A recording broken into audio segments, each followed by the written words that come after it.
الحمد لله رب العالمين والعاقبة للمتقين والصلاة والسلام على سيد الأنبياء والمرسلين وعلى آله وصحبه وآل بيته أجمعين.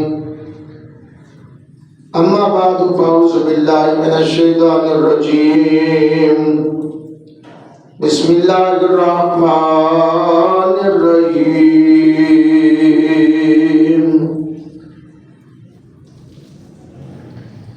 وإذا لقوا الذين آمنوا قالوا آمنا وإذا خلوا إلى شياطينهم قالوا إنا معكم إنما نحن مستهزئون الله يستهزئ بهم ويمدهم في طغيانهم يعمهون أولئك الذين اشتروا الضلالة بالهدى فما ربحت تجارتهم وما كانوا مهتدين.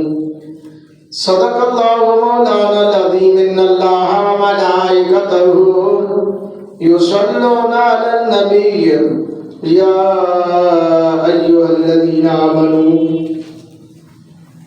صلوا عليه وسلموا تسليما. الصلاة والسلام عليك يا سيدي يا رسول الله وعلى آلك وصحبك يا سيدي يا حبيب الله. الصلاة والسلام عليك يا نبي الله وعلى آلك وصحبك يا سيدي يا نور الله.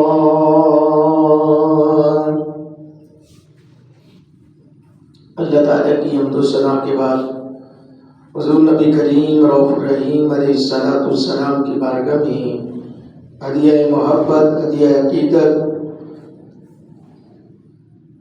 پیش کرنے کے بعد واجب احترام دوستوں، بزرگوں، عزیز ساتھیوں اور پردے میں رہ کر سننے والی میری ماں، بہنوں، بیٹیوں، السلام علیکم ورحمۃ اللہ وبرکاتہ۔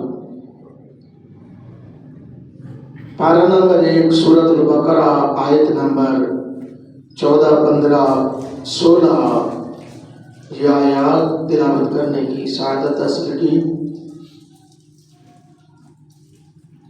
دعا کرو کہ اللہ تعالیٰ اپنے حبیب کا صدقہ حق کہنے کی، حق سننے کی، حق سن کر سنا کر حق پر عمل کرنے کی توفیق عطا فرمائے، آمین ثم آمین۔ اللہ فرمایا چونکہ پچھلی آیات میں منافقین کا تذکرہ چونکہ جاری و ساری تھا، اب ان منافقوں کی منافقت کو اللہ تعالیٰ نے ظاہر کرنا چاہا تو ارشاد فرمایا وَإِذَا لَقُوا الَّذِينَ آمَنُوا قَالُوا آمَنَّا، جب وہ ایمان والوں سے ملیں تو کہیں ہم ایمان لائیں۔ پہلے وہ کیا کہہ رہے تھے کہ ہم بیوقوفوں کی طرح، جب ان سے کہا جائے کہ ایمان لاؤ جیسے اور لوگ ایمان لائے تو کہیں ہم آمکوں کی طرح، بیوقوفوں کی طرح ایمان لائیں۔ اے معبود سنتے ہو، بے وقوف تو وہی ہے مگر وہ جانتے نہیں۔ اب اگلی آیت مقدسہ میں اللہ نے ارشاد فرمایا جب ایمان والوں سے ملے تو کہیں ہم ایمان لائے، اور جب اپنے شیطانوں کے پاس اکیلے ہوں تو کہتے ہیں ہم تمہارے ساتھ ہیں، ہم تو یوں ہی ہنسی کرتے ہیں۔ یعنی کفار کے پاس مل کر بیٹھنا، ان کو جب ڈانٹ ڈپٹ ملتی، اہل کفر کہتے کہ یار تم لوگ تو ادھر بھی بیٹھتے ہو، ان کے پاس بیٹھتے ہو، کلمے بھی پڑھتے ہو، ان کے پیچھے نبی پاک صلی اللہ علیہ وسلم کے پیچھے وہ نمازیں بھی پڑھتے تھے، تو لہٰذا تم لوگ اچھا نہیں کرتے۔ تو وہ کہتے نہیں، ہم تو ان کو ساتھ ہنسی مذاق کرتے ہیں، اصل تو تمہارے ساتھ رشتہ داریاں، پرانی دوستیاں، پرانے یارانے، پرانے تعلقات، اور جدی کشتی تو تمہارے ساتھ ہوا کیا؟ حضرات کرام قدر، یہ آیت مقدسہ بھی ہے منافقوں کا ایک سرگنا جس کا نام عبداللہ بن ابی کے بارے میں نازل ہوئی۔ ایک دن اس نے صحابہ کرام کی ایک جماعت کو آتے دیکھا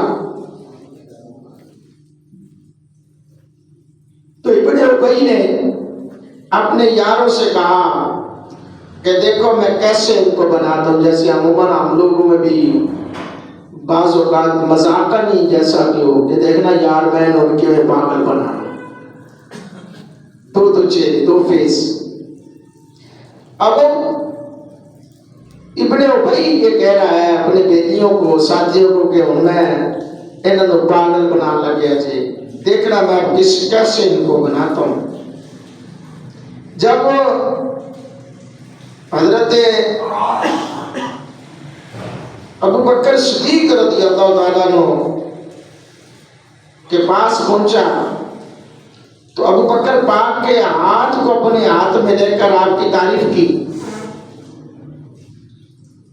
پھر حضرت عمر فاروق کے ہاتھ کو ہاتھ میں لے کر تعریف کی، اور پھر اس کے بعد باری آئی تاجدار حداتا مولا علی المرتضیٰ کرم اللہ وجہ الکریم، آپ کے ہاتھ میں ہاتھ لے کر تعریف کی تو مولا علی پاک نے فرمایا اے ابن ابی، اے ابن ابی خدا سے ڈر اور منافقت سے باز آ، کیونکہ منافقین بدترین خلق ہیں، مخلوق ہیں۔ اس پر وہ کہنے لگا یہ باتیں ڈر پاک سے نہیں کی گئی، بخدا ہم آپ کی طرح مومن صادق ہیں۔ جب یہ حضرات تشریف لے گئے تو اپنے آپ یاروں میں اپنی چال بازی پر فخر کرنے لگا۔ اس پر یہ آیت مقدسہ نازل ہوئی، فرمایا سونیا ابھی ابھی تیرے غلام ایک ایسے شخص کے پاس ہو کے آ رہے ہیں جس نے چال بازی کی ہے، جال سازی کرنے کی کوشش کی ہے، اور وہ بعد میں منافقت کا اظہار کر رہا ہے۔ دیکھا جی مکی میں پاگل بنایا، اللہ نے قرآن نازل کر دیا، فرمایا وَإِذَا لَقُوا الَّذِينَ آمَنُوا قَالُوا آمَنَّا وَإِذَا خَلَوْا إِلَىٰ شَيَاطِینِهِمْ۔ یہ اللہ تعالیٰ نے اس کی منافقت کا اظہار کر دیا۔ ایسے ہی عموماً بعض لوگ ایسے جن کے دو فیس چار فیس ہوتے ہیں، اور کسی نے کیا خوب کہا نا کہ دو رنگ چھوڑ کر یک رنگ ہو جائے، یا موم ہو جائے یا سنگ ہو جائے۔ تو یعنی کہ بندے کو گناہگار ہونا چاہیے، غدار نہ بنے۔ غداری کی معافی نہیں، گناہگاری کی بخشش ہے، گناہگار کی بخشش ہے، کسی نہ کسی بہانے گناہگار کی بخشش ہو جائے گی۔ اور جو رسول اللہ صلی اللہ علیہ وسلم کی ذات سے دغا بازی کرنے کی کوشش کرے گا اس کی بخشش نہیں ہوگی۔ تو حضرات کرام قدر، یعنی صحابہ کرام رضوان اللہ تعالی مجمعین کو اس نے معاذ اللہ بنانے کی کوشش کی۔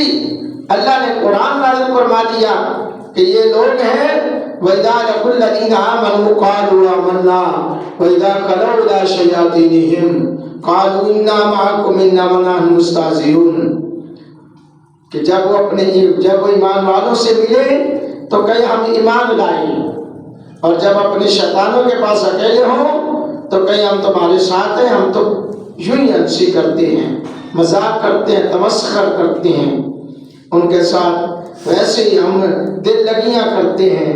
تو اللہ تعالیٰ نے ان کی اس حقیقت کو بیان کیا اور ان کے تمسخر کو واضح کر دیا، اور اللہ آگے فرمایا اللہ یستہزئ بہم وَيَمُدُّهُمْ فِي طُغْیَانِهِمْ یعمہون۔ اللہ ان سے استہزاء فرماتا ہے جیسا اس کی شان کے لائق ہے، اور انہیں ڈھیل دیتا ہے کہ اپنی سرکشی میں بھٹکتے رہیں۔ اس قدر ڈھیل دے دی جاتی ہے کہ وہ بھٹک لیں، جتنا بھٹکیں گے، کہتے ہیں نا کہاں تک دوڑو گے، آخر شام کو میرے پاس ہی آؤ گے، کتنا ستاؤ گے۔ ماں بیٹے کو کہتی ہے، باپ بیٹے کو کہتا ہے بچے سارا دن ستا لے، یا استاد شاگرد کو کہتا ہے بیٹا نہ پڑھ، بیٹھا ہے، آج تجھے ٹائم دے رہا ہوں، کل میرے پاس ہی آئے گا، میں پوچھ لوں گا۔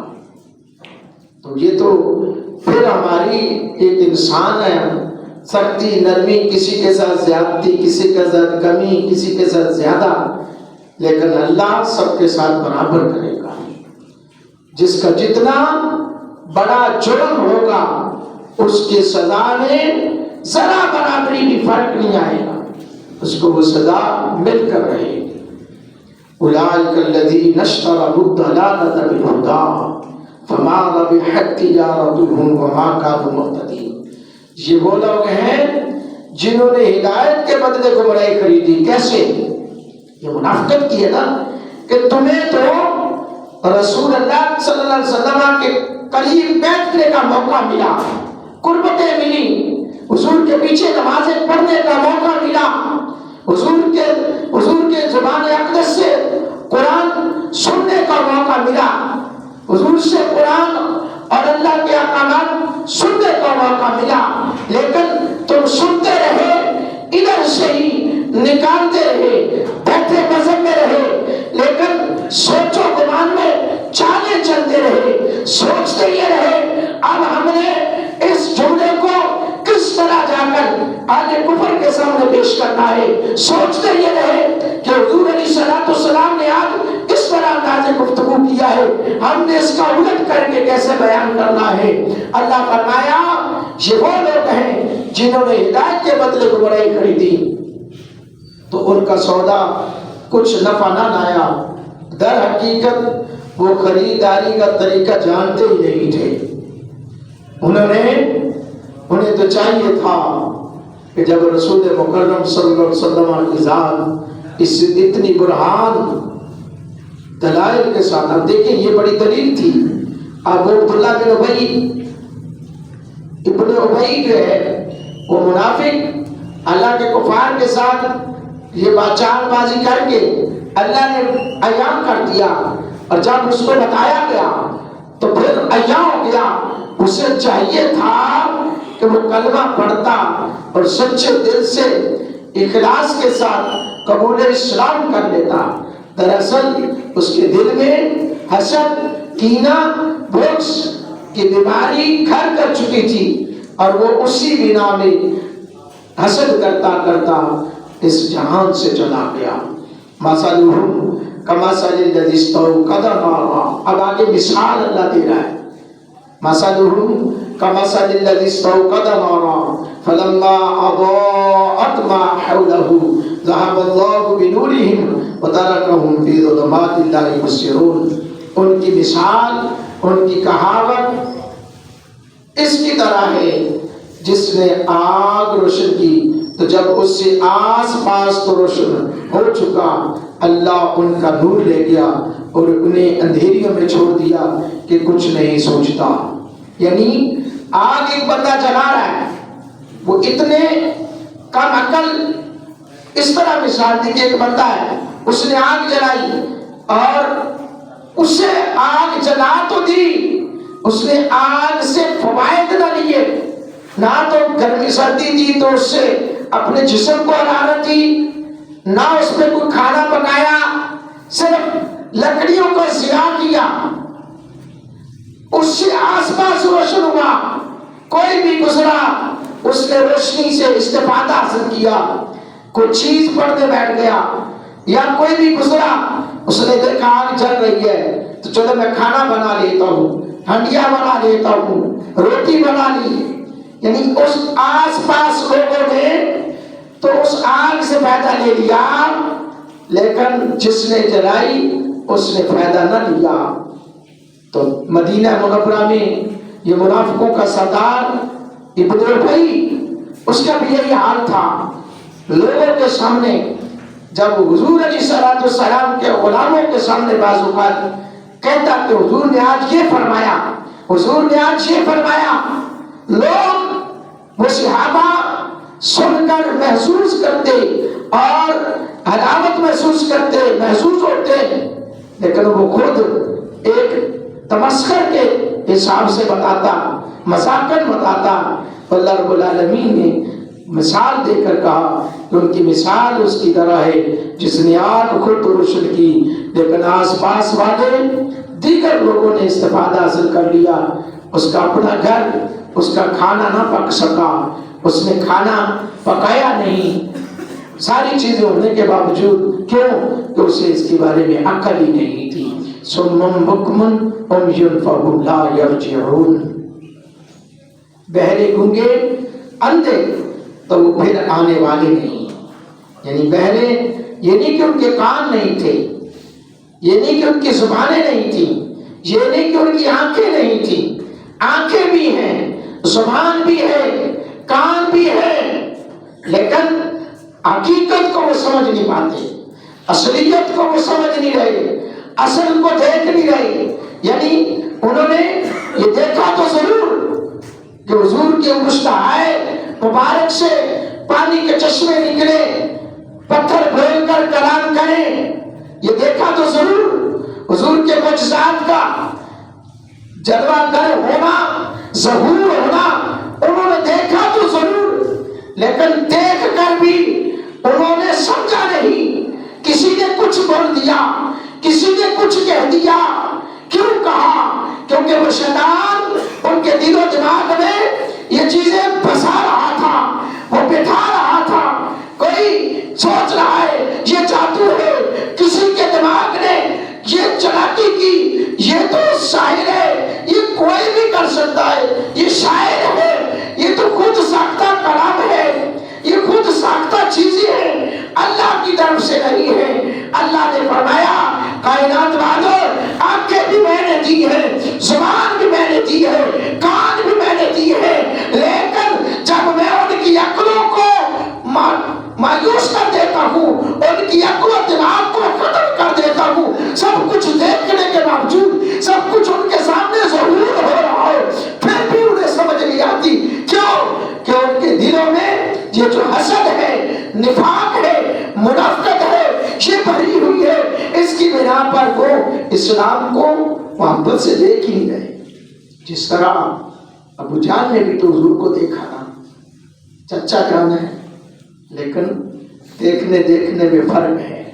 ابو بکر نے بھی دیکھا، دیکھنے میں فرق ہے، رشتہ کوئی نہیں ہے، اس سے پہلے رشتہ نہیں ہے، لیکن دیکھنے میں فرق ہے۔ ابو بکر کہتے ہیں، ابو جہل آتا ہے حضور کی صورت کو دیکھتا ہے، آ کر حضور کی شان میں گستاخی کرتا ہے، شاتمیت کرتا ہے، اور حضور فرماتے ہیں صدقتا، تو نے سچ کہا۔ ابو بکر بعد آتے ہیں، حضور کی تذکرے، حضور کا چہرہ دیکھ کر، جھلملاتا چہرہ دیکھ کر وہ کہہ رہے ہوں گے حضور آپ آئے تو دل جگمگائے، ورنہ ہم غریبوں کا کیا حال ہوتا۔ حضرت ابو بکر صدیق رضی اللہ تعالیٰ عنہ نے حضور کی شان بیان کی، سونیا آپ اتنے حسین ہیں، آپ کا چہرہ حسین ہے۔ میں نے کہا پھر اسی لیے تو میرا علی نے کہا نا، اس صورت نو میں جان آکھاں کہ جانا نے جہان آکھاں، اور سچ آکھاں تے رب دی میں شان آکھاں، جس شان تو شانہ سب بنیا۔ سبحان اللہ، ما اجمل کا، ما احسن کا، اور ما اکمل کا، اور کتنے میرے علی، کتنے تیری ثنا مشتاق کیا، کتنے جان لڑکا۔ ابو بکر صدیق نے حضور کی شان بیان کی، حضور نے فرمایا صدقتا، صحابہ تھے نا، راہ نہیں گیا، صحابی کھڑے ہو گئے، سونے وہ آیا، شاتمیت کی، شان میں گستاخی کی، آپ نے کہا صدقتا۔